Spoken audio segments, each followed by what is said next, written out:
Bem-vindo ao Mundo Livre. Hoje nós vamos falar sobre casos de impeachment e renúncia em outros países e vamos tentar analisar que lições esses casos podem trazer para o Brasil. Estamos aqui na bancada com Duda Teixeira e com Vilma Grzinski da Europa. Vilma, quais são os casos, principalmente nos Estados Unidos, né, onde houve 3 casos de impeachment que, enfim, não chegaram ao fim, mas estiveram em diferentes níveis, em diferentes estágios de impeachment. O processo já tinha começado e tal, né? Andrew Johnson, Bill Clinton e Nixon. Quais desses 3 casos mais se assemelham ao caso da presidente Dilma? Bom, com a vantagem de a gente poder olhar em retrospectiva, existem vários pontos em comum. O que aconteceu, vamos lembrar que impeachment é a abertura de um julgamento político pelo Congresso. Não quer dizer que haverá uma condenação e o chefe do Executivo será afastado por decisão do Congresso. Houve 2 processos abertos de impeachment, o do Andrew Johnson, no século XIX, e o do Bill Clinton, todo mundo sabe por quê, aquelas atividades extracurriculares, e ambos tinham... o Bill Clinton era acusado de perjúrio e obstrução à ação da justiça.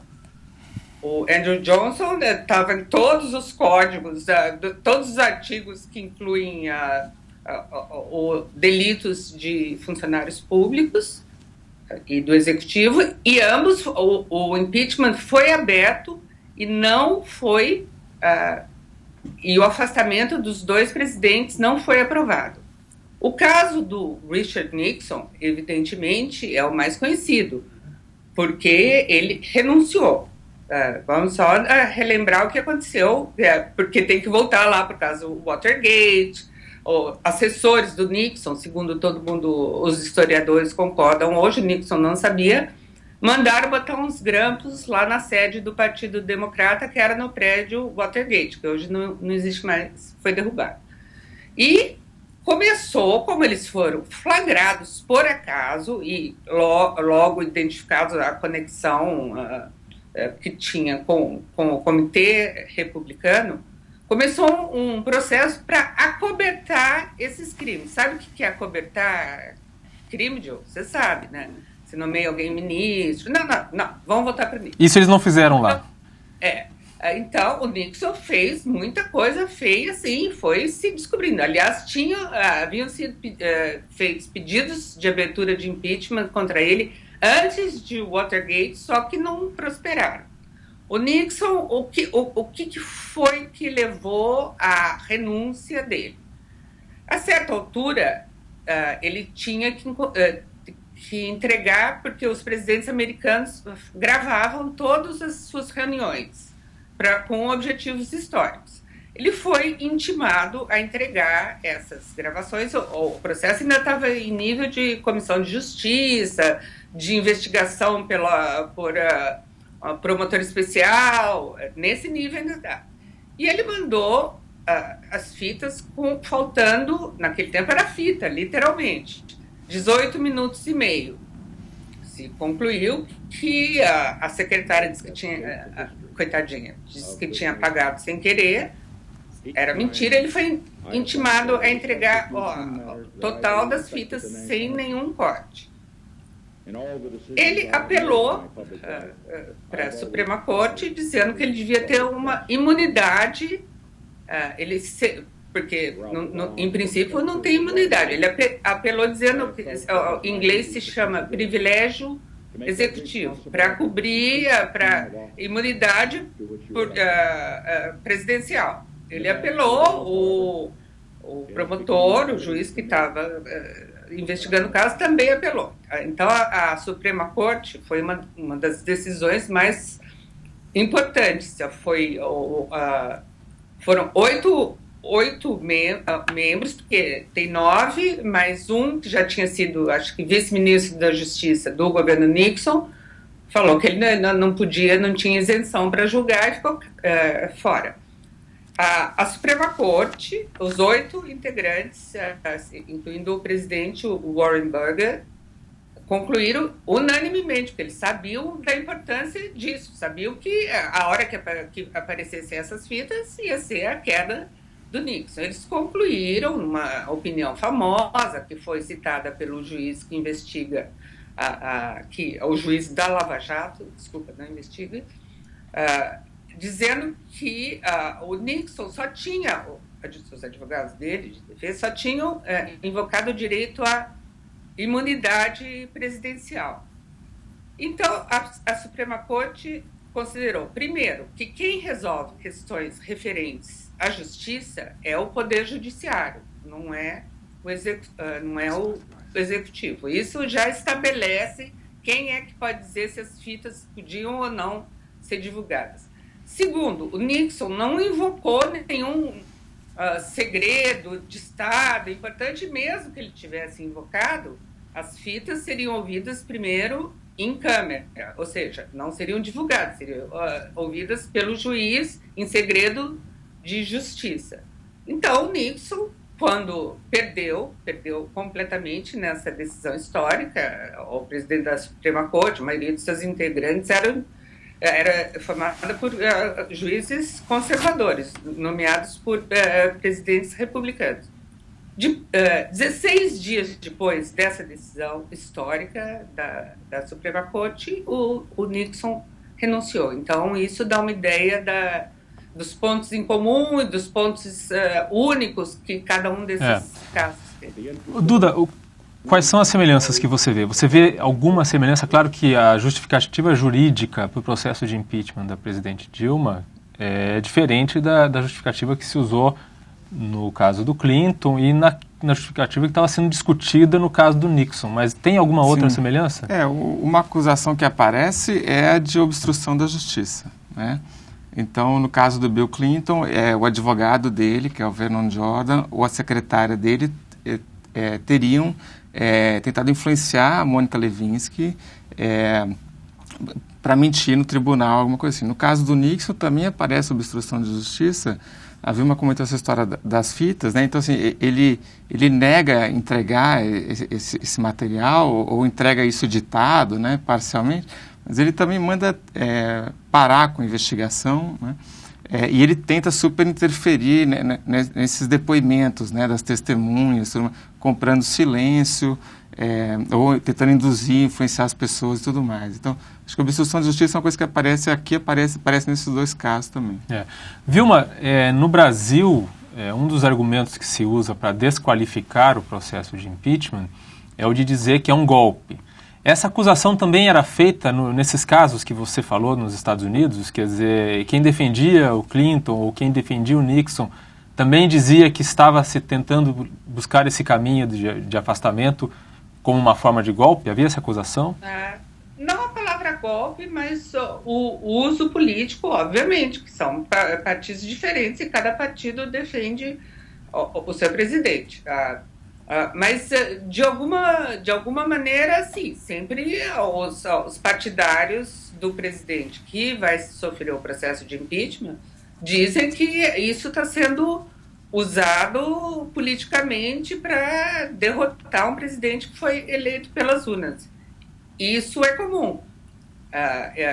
O que é incomum, por exemplo, são jornais como o New York Times, que foi muito afetado pelo exercício ilícito do poder pelo Nixon, dizer hoje que a democracia brasileira seria afetada. Eles consertaram isso, Diogo, mas foi um pouco tarde demais, né? Porque quando era na época do Nixon, a democracia americana estava mostrando seu vigor, a sua força, o Estado de Direito, porque tudo correu conforme o que foi estabelecido. Então, o partido do presidente alegar que é manobra política, isso faz parte do jogo.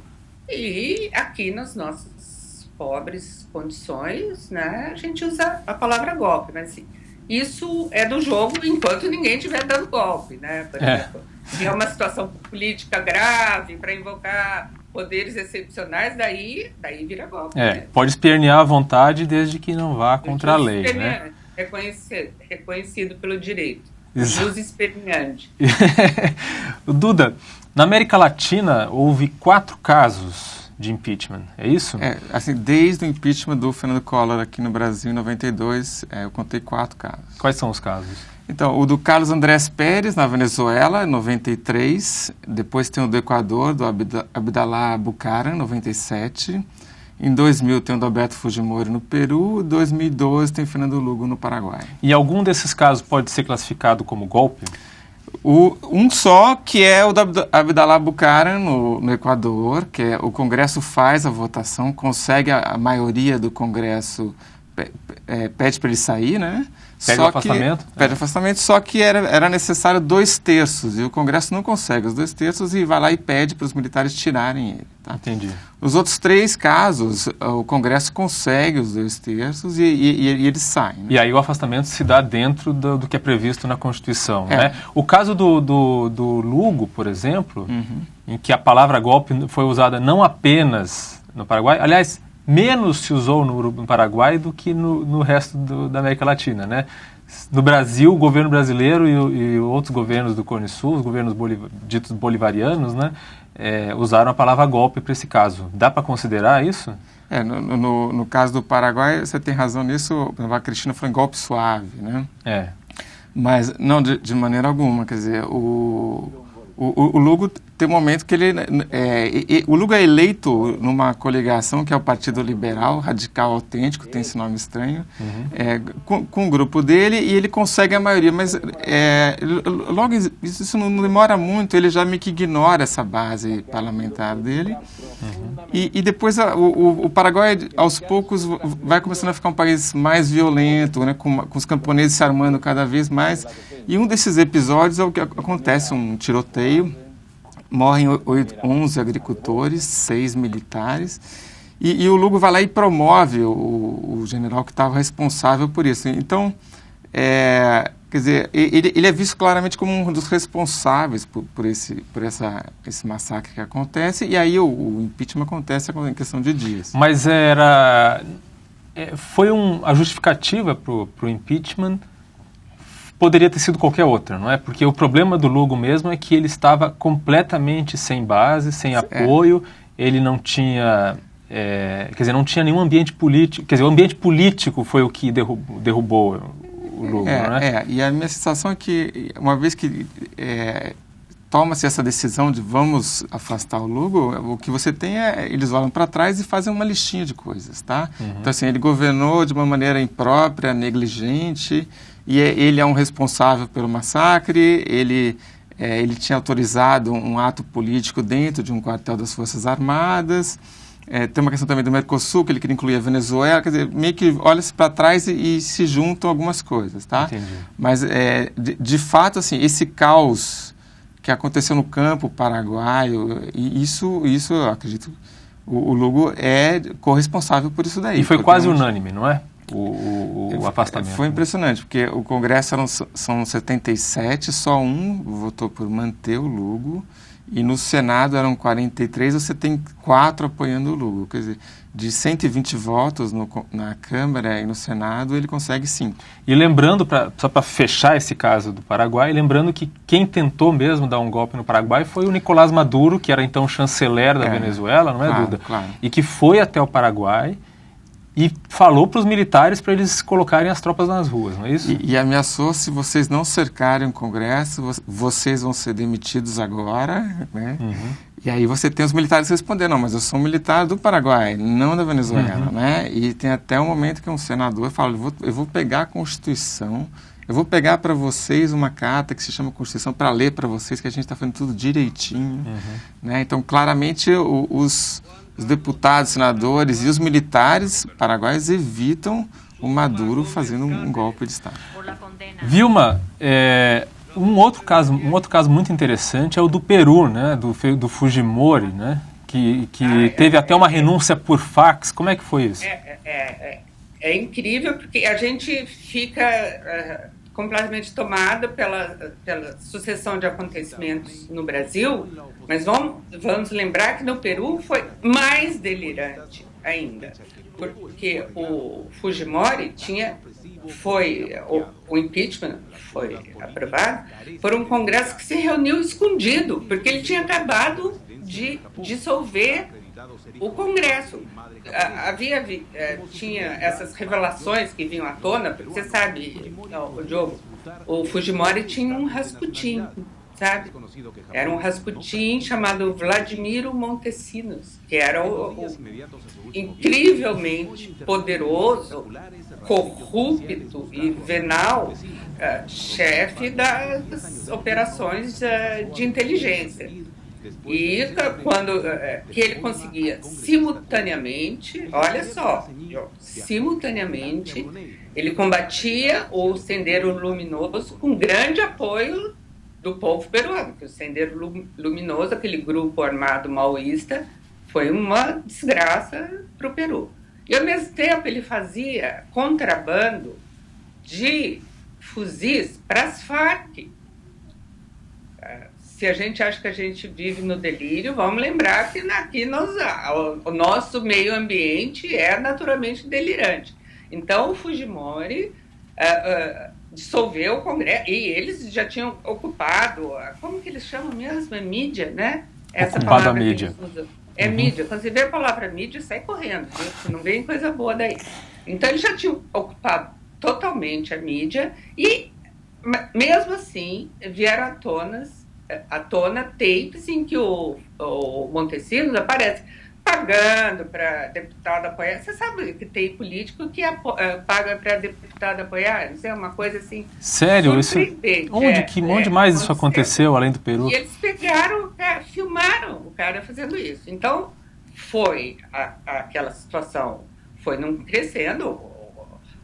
Eles tinham total controle do Congresso, mas mesmo assim foi havendo uma revolta da opinião pública com esse estado de coisas, e o Fujimori dissolveu o Congresso, e o Congresso se reuniu secretamente, e o Fujimori fugiu para o Japão. Ele, sendo de origem japonesa, ele tinha direito a ir para o Japão. Eventualmente, depois ele voltou para o Chile, tentando fazer uma manobra. Parece também outro ex-presidente que tinha planos, né, de buscar asilo em outro país, não é, Vilma? Não sei. Isso daí precisa aparecer a fita. Eu acho que vai aparecer, hein, Diogo? Mas deixa eu só lembrar, só uma observação.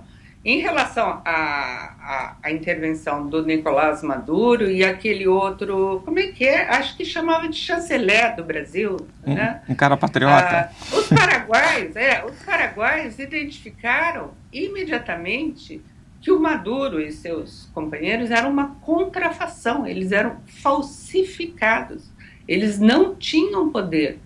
Olha só, os paraguaios estavam muito certos.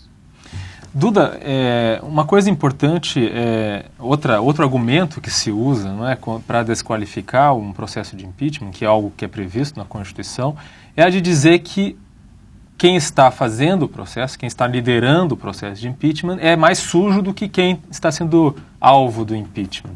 Isso, nos exemplos que a gente conhece da América Latina, é verdade? Quer dizer, é um argumento que é válido?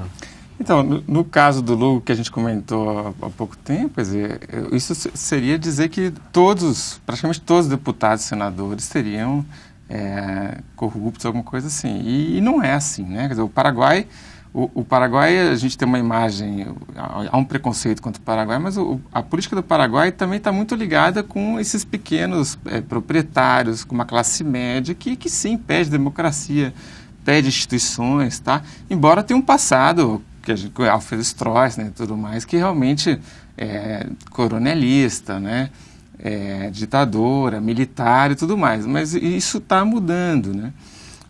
Então, no Paraguai, de forma alguma, acho que o Partido Liberal, radical, autêntico, ele tem um pouco muito dessa cara, dessa nova classe média, pequeno produtor.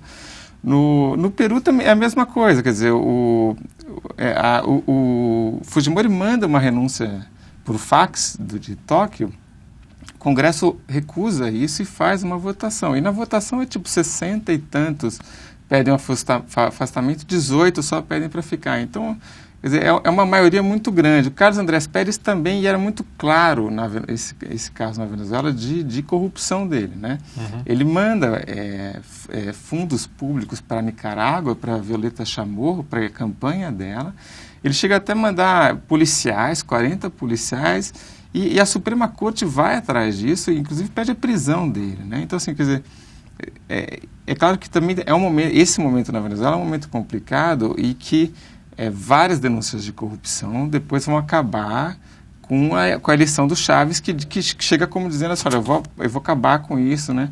Então, talvez a Venezuela seja um pouco mais parecido com esse caso que você falou, de que só que não é a regra. Acho que talvez seja olhando esses 4 casos que a gente pode pegar aí, Peru e Paraguai claramente não são. Tá. Vilma, para a gente encerrar, uma coisa que é importante é que um impeachment é um julgamento político, né? É algo que está previsto na Constituição e tudo mais, mas é um julgamento político, é feito por políticos, inclusive. E quando não há esse ambiente para, inclusive, a falta de popularidade de um governante, né, a sua capacidade de governar, a sua capacidade de fazer alianças, a situação da economia, tudo isso acaba influenciando, de certa forma, o resultado de um impeachment. No caso do Clinton, foi isso o que salvou ele? Não, eu queria só fazer uma relação entre esses casos que nós mencionamos, que é o seguinte: nem sempre o impeachment significa o fim de uma carreira política. Ao contrário, o Andrew Johnson, que a gente falou, que foi aquele presidente do século XIX nos Estados Unidos, saiu com péssima reputação, porque ele era meio descontrolado, meio racista e tal. Partido Democrata, tá, Diogo? Porque o Partido Racista era o Partido Democrata dos Estados Unidos. E ele foi eleito, posteriormente, ele foi eleito senador. O Fernando Lugo, no Paraguai, também. O impeachment dele não foi aprovado, mas foi um golpe político. O Bill Clinton saiu coroado de glórias, porque eles fizeram uma limpa na Casa Branca, levaram louça, talher e tudo, mas ele saiu... o partido mais corrupto dos Estados Unidos é o PC, tá? Partido dos Clinton. Mas ele saiu coberto de glórias, ganhou um dinheirão nessa fundação Clinton. A mulher foi eleita senadora, depois foi candidata, perdeu, foi secretária de Estado e agora está disputando a presidência. O Fujimori não deu muita sorte, porque ele está preso. Ele e o Montesinos estão presos lá no meio da selva, lá no Peru, mas também o que eles fizeram, né, Diogo? Mas a filha dele é favorita. A filha dele é favorita para as eleições do Peru. A Keiko Fujimori agora é a candidata favorita. E, só para lembrar, a atuação do Fujimori em relação aos assassinos do Sendero Luminoso, até hoje é apoiada pela população. Então vamos dizer, impeachment, você pode voltar depois. Se você não mandou matar, isso é importante. E se você não foi comprovadamente ladrão, assaltou os cofres da nação, ou você ser afastado de um governo, não significa que seja o fim de uma carreira política. Muito bem. Duda, muito obrigado. Vilma, obrigado. Este foi o Mundo Livre, toda terça-feira em TV. Até breve.